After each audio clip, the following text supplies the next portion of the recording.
Hello, everyone. Welcome to XenTegra on Air IGEL podcast, the first episode to start with. And I'm your host, Indrajit Ghorpade. And with me, my co host, my friend, Barry Brown, from all the way from Canada. Inderjeet, good to Hey, see you Barry. again. You say all the way from Canada. It's really not that far. 10-hour flight, and we could be together again. Except for that time when you came to Nashville, that was a lot more than 10 hours for you. It was 30 hours or something after that big mess. Yes, actually, right? But, right, for India, specifically for India, right, Indian people and traveling those flights with those many hours, right, is little difficult thing for us. And sometimes that's the reason I said, right, far away from me because I had Right. that experience. It's funny though. One of these days, I might actually make it to India. India is one of those places that's definitely on my bucket list of places to visit before I kick the You bucket. should, you should travel to India. India is like mix of cultures, mix of things. So you can have a lot of things. You can see ice, you can see desert, you can actual sea, beaches, right? You can have everything in India and the Yeah. Well, culture. okay. Yeah, it's you don't have to convince me. You got to convince my wife. That's the problem. But That's the biggest problem. this isn't the India tourism podcast. This is the what do we call it? The XenTegra on air IGEL podcast. So we're here to talk about all things that is IGEL from the XenTegra India team. Which what's your title, Indrajit? I don't know your title off the top of my head. It's XenTegra on air IGEL. No, your And this is the specific title, first, your work title. yes. Okay, you were talking about my work title. Yeah. So Yeah. I'm like Director of Solution Engineering for India. Okay, and just by way of introductions, because this is episode one of the new podcast we're kicking off. As Indrajit mentioned, I'm Barry Brown. I'm based in Canada, in Nova Scotia, so eastern Canada. Look it up on a map for the Indian folks who are joining us, and see if you can find me. I'm the director of solution architecture for XenTegra Canada. So I deal all things technical within the XenTegra group. My main areas of focus / expertise is obviously IGEL, VMware, AWS, and Citrix. And of course, nobody's in IT these days without understanding a fair bit about the Microsoft stack also. So that's where I kind of bring in, my level of expertise to help customers understand the products. And within my group, I certainly do a lot of architecting of solutions, and IGEL is a core piece of that. But I think, for this podcast introduced, let's talk about it at a super high level. What is IGEL? Why should people care about IGEL? What are the use cases for IGEL? Things like that. So maybe we'll just start off like that. So, you know, my first experience with IGEL was about 6 or 7 years ago. I was actually the first. This is before I joined XenTegra. I was the first IGEL customer in Canada. I saw the potential very, very early on, and I think I bought, I don't know, 10 or 15 licenses as a glorified POC, so I could actually kick the tires on it. And this is long before COVID, when work from home was it wasn't the norm like it is today. So we actually, my old company, we were testing the work from home model, and I did not want to send Windows desktops home with people to connect into our Citrix environment at the time. I needed a more secure, more reliable, more robust, more resilient operating system that would allow me to sleep at night, so I could send it into people's living rooms, people's kitchens. And so after a number of calls with various thin client vendors, I was like, yeah, this IGEL thing is the real deal. So we bought those licenses, we stood them up, connected them to the management suite, sent them home, and I'm 99% sure those original devices I sent home are still in someone's house somewhere working away. You said 6 years, right? It's You, 6 or 7. Yeah. I almost right. Even I worked on IGEL platform. Like even I started around like 4 years, 4 5 years back, right? And that is actually the beauty of this product, right? Because specifically in India, IGEL is a new thing. The way it is known to people like in Europe or like US or Canada, in India, people are like there are customers, but there are global customers. They are using it because their entities in like US or Canada or like Europe using it, but it's new to them. The way I started with the same experience, right? When I started using it, I tested it, and like I actually got it. It's a good solution. It's a solution like which is specifically made for something, made for virtualized and the cloud workload, and it's a secure thing. So just want to know, right, your experience, right? Because you 2 years more than me, you spend a little more I time have on the gray hair. I have the gray hair to prove it. yeah. So I think you should like. I just want to know, right, your experience, the way you said, right? You have chosen IGEL, but like your experience, like how IGEL actually worked well in your environment, because you were on the customer side, right? You were actually the person who was about to implement to the end users or end Yes, customer, internal customer. sure. So in my previous role, I was both the Citrix administrator and the IGEL administrator, and of course they're kind of they go very well together, kind of hand in hand. So for our initial proof of concept of the 10, 15 units, we connected them to our UMS environment. Our UMS is Universal Management Suite. That's the kind of the brains or the controller for everything IGEL. And in front of that, to proxy the connections from people's homes environment, we also had what's called an ICG. That's the IGEL Cloud Gateway. So that allowed me as the IGEL administrator to administer these devices that are sitting in someone's kitchen, someone's bedroom, just as if they were sitting in my corporate office. So that means, updating the profiles. When you say profiles in IGEL land, think things like GPOs, group policies. It's kind of direct equivalent. And so, that eventually, those 10, 15 licenses, we scale up to several hundred licenses on the exact same infrastructure that we built out for our proof of concept. I know there's customers out there, big enterprise customers that have, tens and thousands of IGEL units that are, managed not necessarily on it from a single server, but certainly from a single administrator. So the cost of deploying IGEL in terms of management was a big deal for me. In budget conscious organizations, now all of a sudden I didn't have to license several hundred Windows machines. I didn't have to buy CrowdStrike for 700 machines. I didn't have to buy VPN clients for 700 machines. I bought the IGEL OS, which includes, by the way, the management suite and the IGEL Cloud Gateway as part of, a single SKU. Well, at the time it was two SKUs, but now since the release of IGEL OS 12, which is the latest release of IGEL, everything is a single SKU. There's one SKU that IGEL sells. Obviously there's different levels of support you can add on to that, but you buy a Workspace Edition license and it comes with everything you need to get off the ground and running. So my experience with IGEL, I'm a self-admitted I'm a fanboy of the product. I think it's the correct way to do end user compute. Is simply because it's the ease of management, the security story that's to be told, and of course the financial piece of it. Thanks, Barry. Actually, one thing, right? You in your oral conversation, right? You mentioned about Windows endpoints and converting them to, or like moving from Windows to like IGEL OS or a Linux flavor of OS, right? So Mhm. how was that experience? Like, do you have you seen any advantages like moving from a Windows endpoint to a Linux-based operating system, or like Yeah, so specifically IGEL? at the time when I was first looking at replacing some of our Windows endpoints, it was because Windows 7 was coming end of life, and the hardware I had didn't have enough horsepower to run Windows 10. So I was thinking, geez, now I have these hundreds and hundreds of devices.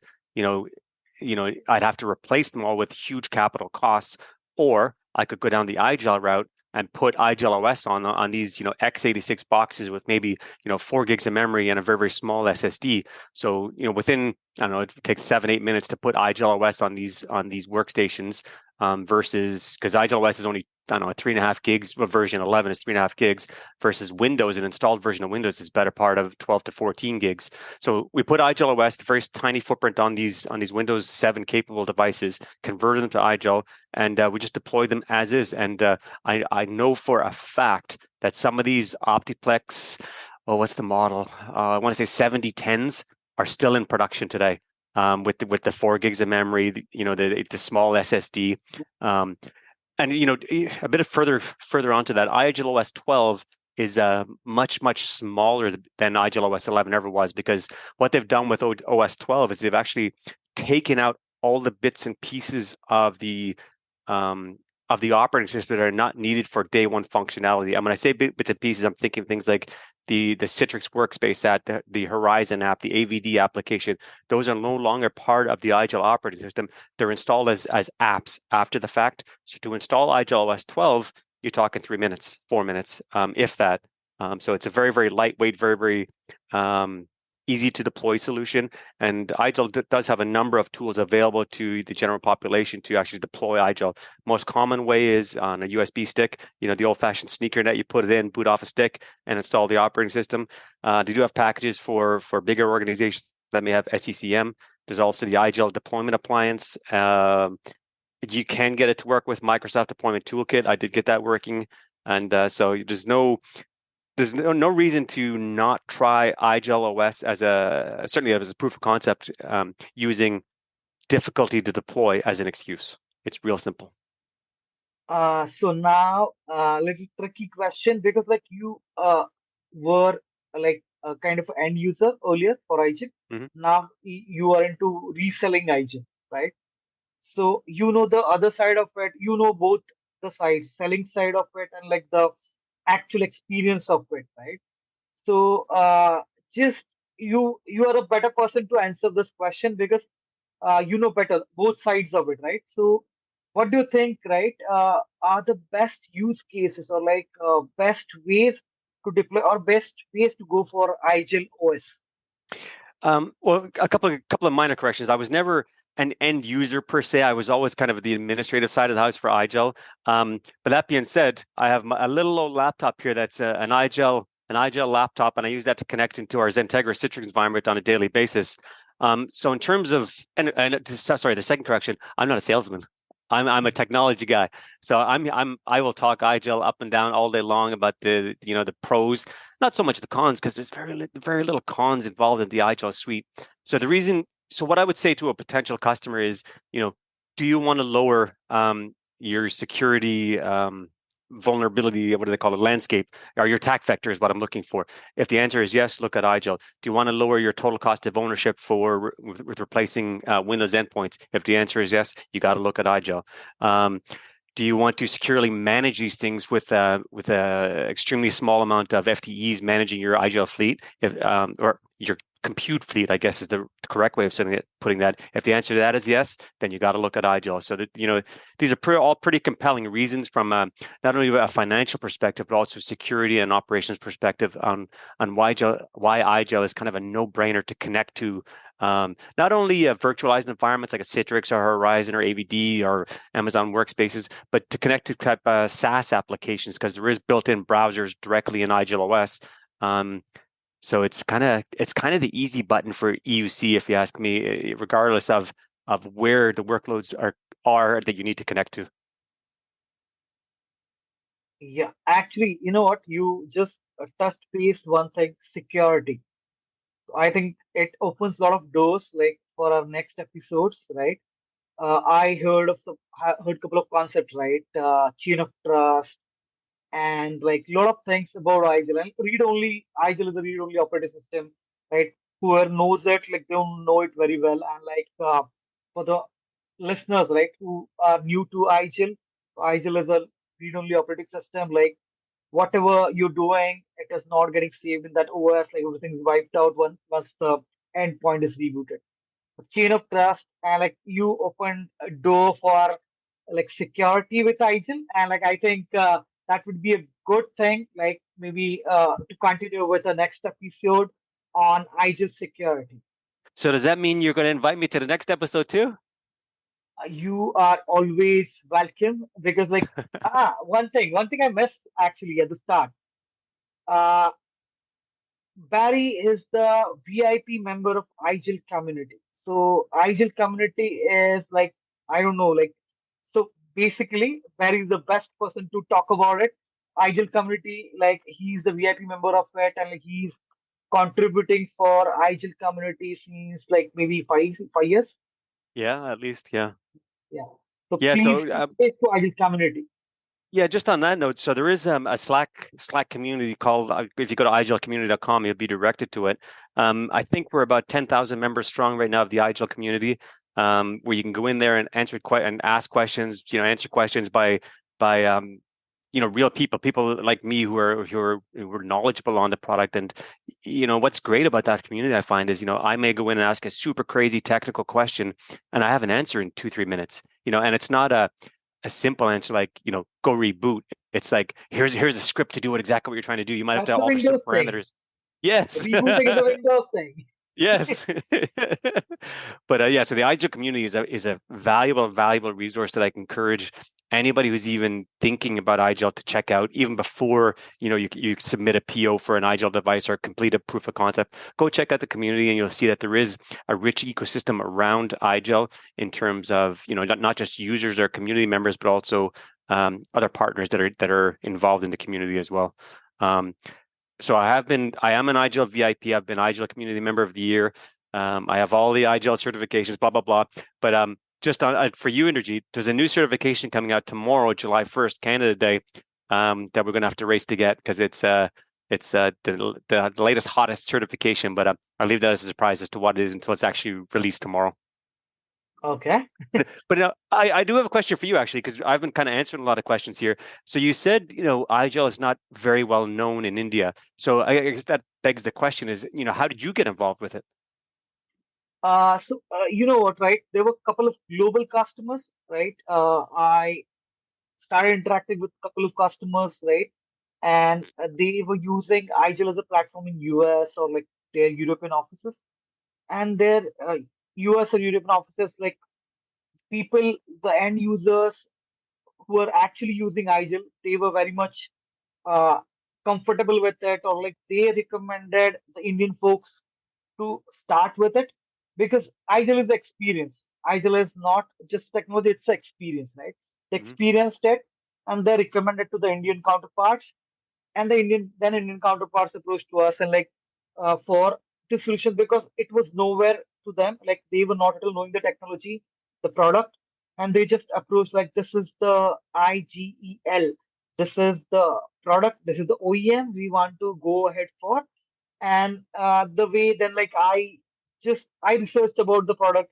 I actually registered myself for like IGEL Academy because it's a platform, right, where whoever want to know about IGEL, at least they can register on the IGEL Academy platform, and like they can at least learn basic, not basics, but like at some level you'll know IGEL as a technology. So I did that. Then I understood a bit, and then I followed the sales channel and like, connected with people and like close that opportunity for the customer. Yeah. We can probably do a whole episode just on IGEL Academy, what it is, why should people consider signing up, similar to the IGEL community, right? That we could do a whole episode just on that. Yeah, step by step, right? You know what, right? The way we are doing for like our other regions, right? Now, like in US, like we are doing like separate episodes for like community, like as well as right, specifically about IGEL, like so we can do it, like. But that's the start. And thanks for being part of this because you are like I know, right? You are driving it, and you are a star podcaster of Canada. I wouldn't say that. So, I am looking out for that as well, specific episodes for like community, or like maybe it would be great if you invite a couple of community members, right, from like across the globe, right, so that people Mhm. will understand like the way community is spread across, right? People are connecting from different regions across the world, and like and answering those queries, small queries, right, with though they have their busy schedule, but they're answering those queries Yeah. or like Um, addressing those queries. just something we should probably bring up that we didn't really at the top of the call is, IGEL, as I said, I was the first customer in Canada. You've only been around for 5-6 years, but IGEL as a company has been around since 2002. That's a guess. It's over 20 years, but the product is designed and developed in Germany, so it was very, very big in the European market. And I think I may be making this up, but I don't think I am. That they were the biggest thin client vendor in Germany Yes. for many, many years. Um, So, and we say think line, we normally think of, a box on someone's desk. So IGEL, once upon a time, did make hardware, manufactured their own hardware, and sold it with their operating system on it. But they've since transitioned into, they've gotten out of the hardware game, and they're a software-only company today. So if you want to buy a piece of hardware with IGEL OS, you can do that all day long, but it's going to come with a Lenovo logo, an LG logo, and who I'm missing somebody. There's another partner in there that sell. HPI, HP. There we go. There we go. Um, so you can buy, absolutely, you can buy direct from the factory IGEL devices. They just don't have the IGEL logo on them anymore, but they will ship with the IGEL operating system. So that's a And pretty I cool think we missed story. the UD Pocket. Oh yeah, I got a Yeah, bunch of these even guys around here. I have the latest one. Even I have. So see, UD Pocket is everywhere, right? So whoever knows iGel, they cheese UD Pocket. All right. So just a bit of education for the people listening to this call. So the iGel UD Pocket, which is this little tiny USB stick, this is a fully fledged iGel device. It has iGel operating system. You put it into your PC, boot from the device, and now you're on potentially a fully managed iGel device. That this little device will talk back to my UMS, my management suite, or my iGel Cloud Gateway. And when I'm done with my session, I take my USB, I pull it out, the system reboots, and it goes back into whatever state it was before, whether that's Windows, Linux. I don't know if there's support for Mac just yet. I think it is coming with OS 12, but don't quote me on that. So these are pretty hot for salespeople who may be on the road, who may end up getting things like a blue screen of death where they can't work anymore, and they pop into IGEL, or excuse me, the UD Pocket, boot into IGEL OS, and they're back off to the races again. Uh, I like whenever I'm interacting with my customers, right? I always talk about like compute on a USB. This is kind of the word I'm using.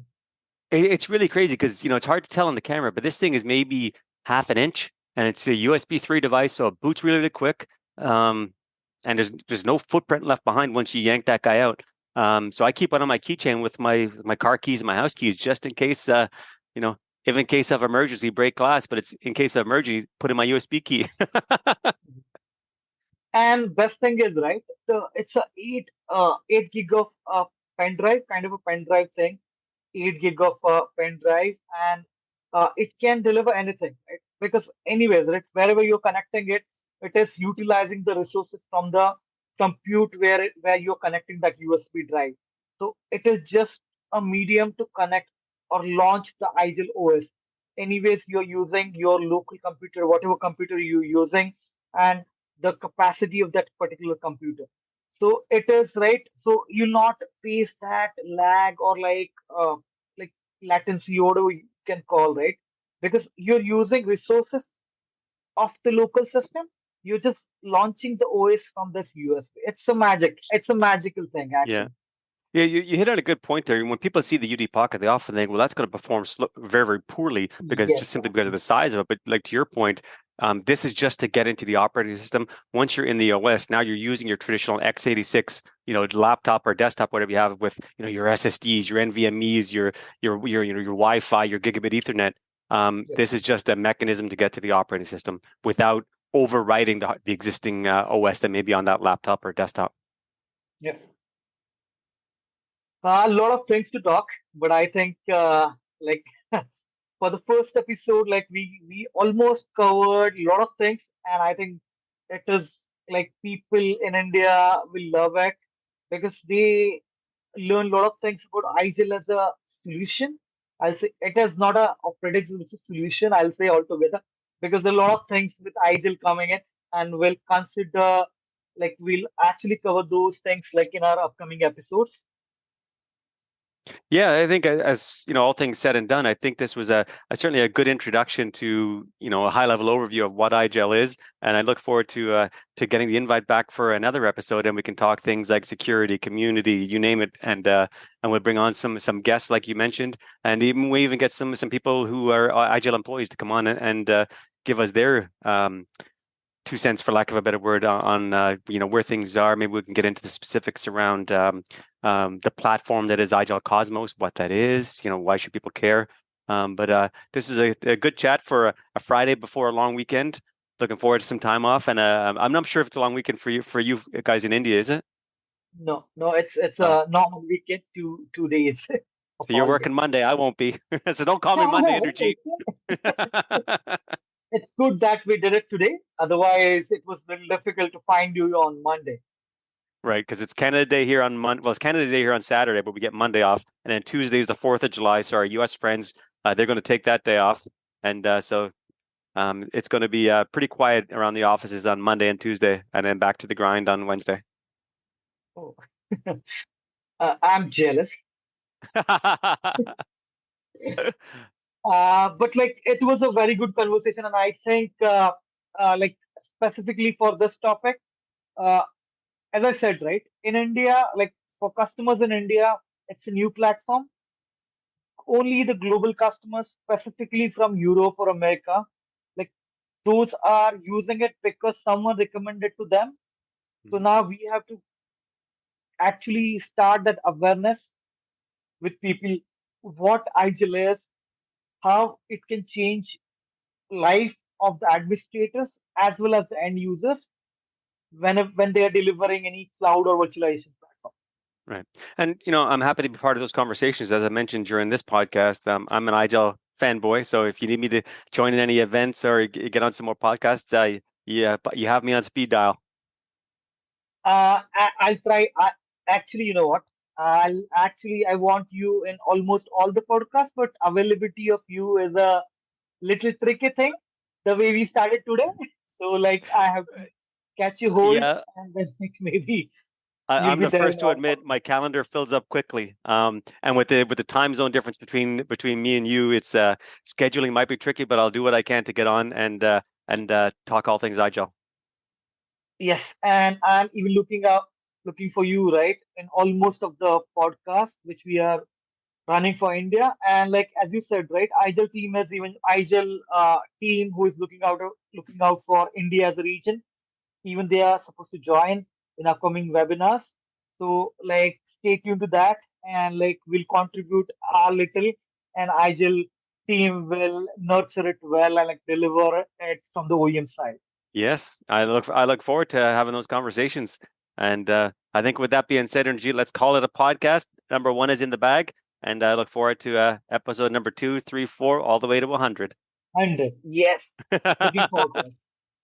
Thanks, Barry. Thanks for your time, and like thanks for your words, right, about IGEL, because this technology, there are very few people, right? At least in this region, there are very few people. I'll say I was the only one at some time, but then now people are engaging with IGEL, and like now we have to generate this, we have to create this awareness about IGEL in India and nearby countries. It, so- Thanks it sounds like again. it sounds like I need to come to India to talk about IGEL. There we go. Yes, you have to. You have to. That's Okay, what I was Energy. saying, right? You have to plan for India. There we go. Okay. Yeah. Thanks, everybody. Thank you. Thanks a lot. Thanks a lot for your time. And like looking forward for more and more such kind of podcast and your presence in it. Obviously, I'll book your availability little prior for that. Sounds good. Look forward to it. Thanks, folks. Thank you. Thanks a lot. Thanks, Barry. Thanks, everyone. Thanks for your time.